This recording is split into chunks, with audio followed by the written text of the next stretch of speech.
Probably the simplest pattern is polka dots. They can be regular or all lined up in a row, or they can be alternating like in these felt cookies.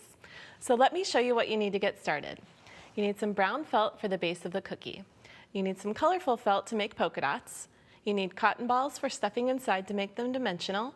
You need some glitter glue for embellishment, some yarn, and I like this yarn that's fuzzy and it gives a little bit of stripy pattern to it that looks great. You also need some clothespins, some craft glue, and a pair of pinking shears and regular scissors. So what you'll do is find a lid that's the size of a cookie that you want to make. So it doesn't matter what size it is as long as you trace it twice. So use your permanent marker to trace around the outside of the lid. Okay, go all the way around, and I'll show you, I've already finished making my circle with my pen. Now I'm going to use pinking shears to cut it out. And pinking shears, the reason I chose them for this project is because it doesn't matter if your edges match perfectly, and it gives them a little bit of that homemade and home-baked look. So turn your fabric as you cut and line up those little triangles so that you have a nice pinked edge on your felt. Go all the way around, and when you get to the end, you can not worry too much. You don't need to worry too much about lining up the triangles, but they usually get pretty close. Okay, so now I already have another one that I cut out. What I'll do is take my cotton balls and place them in the middle, and that's just to add a little dimensionality to the cookie when it's finished. Then we're going to do a circle of craft glue all the way around the outside of our cotton balls. You can turn the felt like that. And I'm doing it pretty close to the edge here. You want to be careful that you don't get any on your work surface. And choose a craft glue that is good for fabric and other porous surfaces. Okay, so put that all the way around the edge, and then place your second piece. And I'm just turning this so that my marker is on the inside. And I got a little bit of glue here, but that's okay, we'll cover it up later. So press this down, and our glue dries clear, so no big deal. Press it down, add a clothespin. Okay, and then you're going to add your clothespins evenly spaced all the way around. And the clothespins are just going to hold it together while that glue dries. And if you need to, if it starts to gap a little bit, you can go back and add a little bit of glue inside in between your clothespins. Okay, so pin it all the way, and then we'll set this one aside and let it dry. Okay, so that is a way to hold it together that makes your ends pretty close to being even. This one is already dry. So this one I'll go ahead and remove my clothespins, and you can see I have the base of my cookie.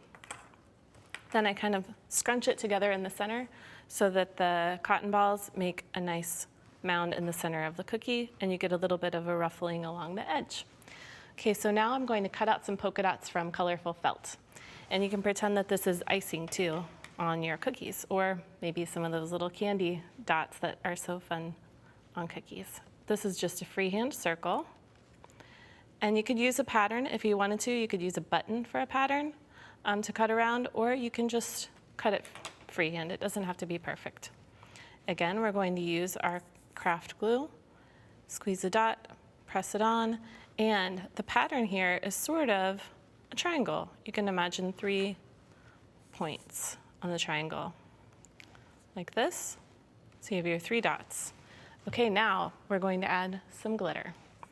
What you want to do is squeeze. If you want to start your glitter glue on a paper towel, then you can be sure that it's already coming out when you get over to your cookie. Just make a little circle, and remember that this is going, when it dries, to be a little bit flatter.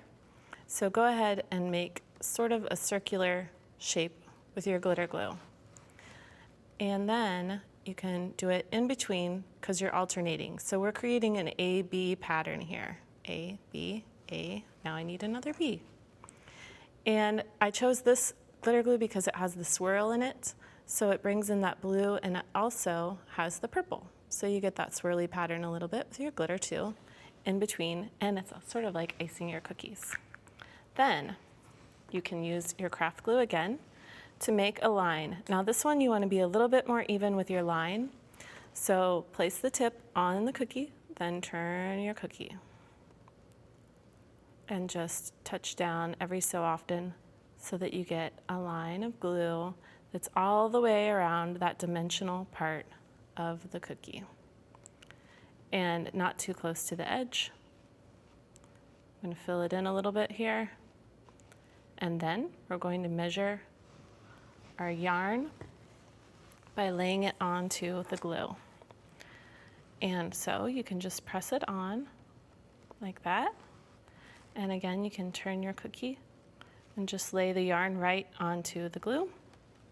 And it's like piping a little bit of icing right around the edge. And all of this glue is going to dry clear, so don't worry. Now we're ready to trim the end of the yarn, so just bring the edges together and then use very sharp scissors to cut it so that it's pretty close to where you started. Press it down, and you can use your fingers to just go back and press the yarn into place. And then we'll set this aside to let it dry, and then you're ready to have these cookies at your next pretend picnic.